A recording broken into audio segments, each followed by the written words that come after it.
Khabib, the Dagestani handcuff. He didn't just take opponents down. He trapped them, drowned them, and made them talk to him while he broke their spirit. Khabib's control was suffocating, and his ground and pound was terrifying. Khabib's signature move isn't a punch or a submission, it's a system. He uses a technique called the Dagestani handcuff, where he traps one arm behind an opponent's back after taking them down. This leaves them helpless with only one arm to defend, while Khabib rains down punches from the top.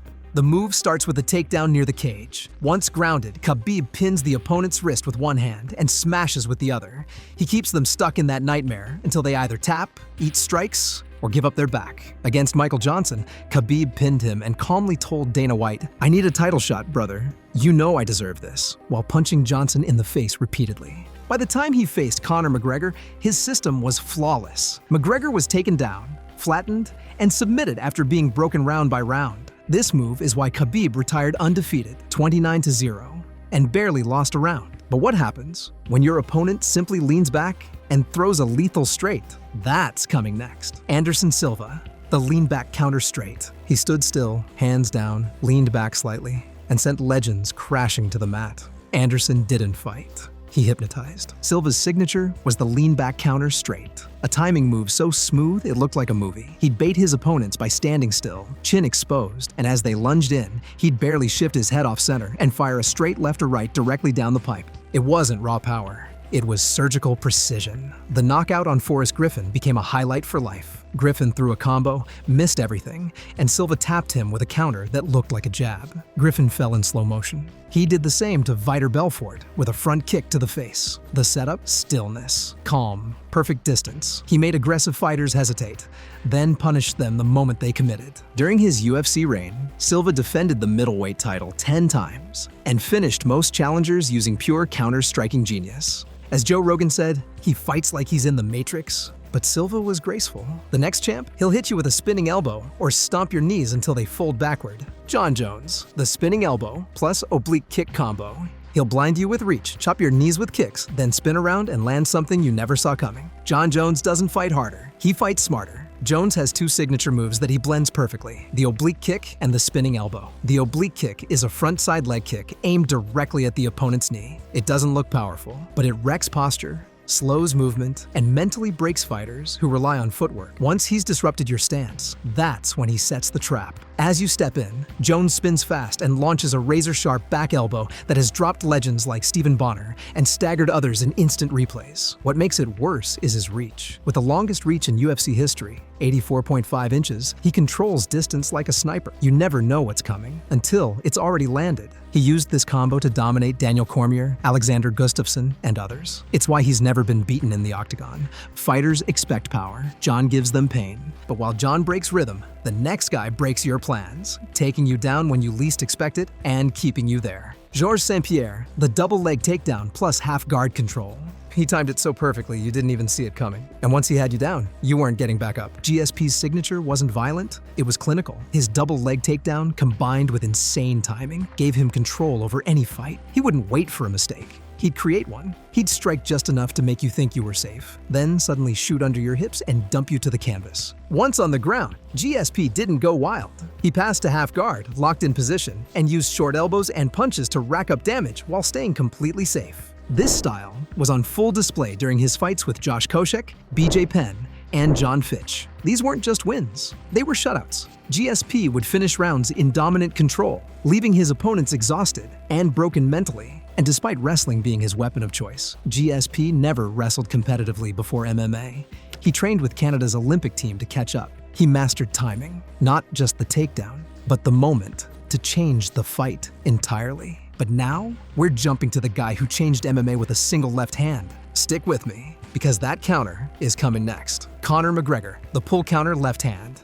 He steps back just slightly, and then boom, one shot ends the night. Conor doesn't load up his left. He hides it. Conor McGregor's signature weapon is the pull counter left hand, a move that turned him into the UFC's biggest star. He lures his opponents forward by showing them an opening, backs up just a few inches to make them miss, then fires a left straight that lands with sniper precision. It's not about brute strength, it's timing, distance, and confidence. His entire stance is designed around this move. Wide base, hands low, chin slightly back. It looks risky, but it's bait. When Jose Aldo charged in with a right hook, Conor leaned out of range and countered with a short left that dropped Aldo in 13 seconds. Still the fastest finish in a UFC title fight. He used the same move to finish Eddie Alvarez, Dustin Poirier, first fight, and Diego Brando. Even in fights where he lost, like versus Khabib or Nate Diaz, the left hand still landed clean.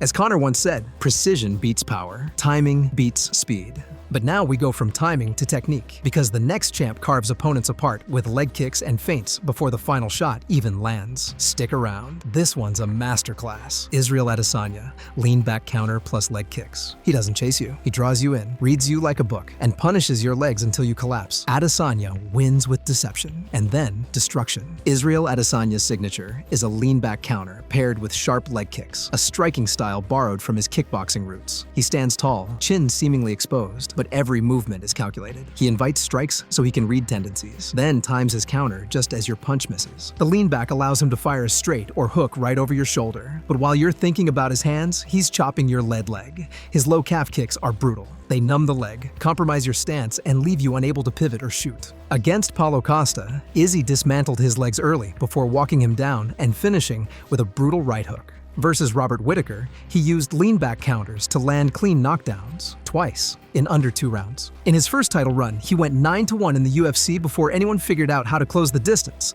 And once your legs are gone, your hands fall, and that's when he lands the kill shot. But up next, she doesn't wait for strikes or counters. She grabs you, throws you, and rips your arm off. Ronda Rousey, armbar from hip throw, judo style. She didn't fight to hurt you, she fought to end you. One throw, one twist, and your arm was never the same. Ronda Rousey's signature move was the hip throw into armbar, a judo technique she mastered by age 11. It wasn't flashy. It was automatic. As soon as she got close, the clinch came, the hip rotated, and her opponent was on the mat. From there, it was a race. Ronda would trap the arm, step over the head, and pull with all her weight. In most cases, it took less than a minute. She finished Miesha Tate, Kat Zingano, Sarah Kaufman, and Liz Carmouche with the same move. And, in her words, they know what I'm going to do, and they still can't stop it. Her judo background made her UFC's first female champion, and she defended her title 6 times, all via first-round finishes. Her fastest armbar win, just 14 seconds. No setups, no fakes, just violence and history. But while Ronda was precise, the next champ is raw chaos. He doesn't throw techniques, he throws bricks. And if you're standing there when one lands, lights out. Francis Ngannou, overhand right,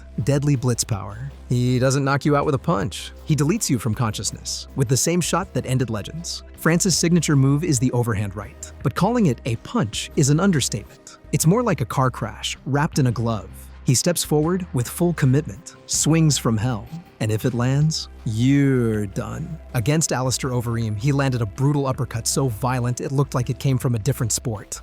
The knockout was instant. Overeem stiffened midair, but his signature is still the looping overhand right. That's what dropped Cain Velasquez, stunned Stipe Miocic, and terrified everyone else who stood in front of him. Ngannou has 6 first-round knockouts in under 2 minutes. His punches don't just stop fights, they change careers. As Joe Rogan once said, Francis hits like a Ford Escort going at full speed. And he doesn't throw many, he just needs one. So whether it's judo precision or knockout chaos, every UFC champion has a move that made history and made opponents rethink their careers. Every legend had a weapon. Now you know each one. Subscribe for more fight secrets, iconic techniques, and hidden stories from inside the UFC cage.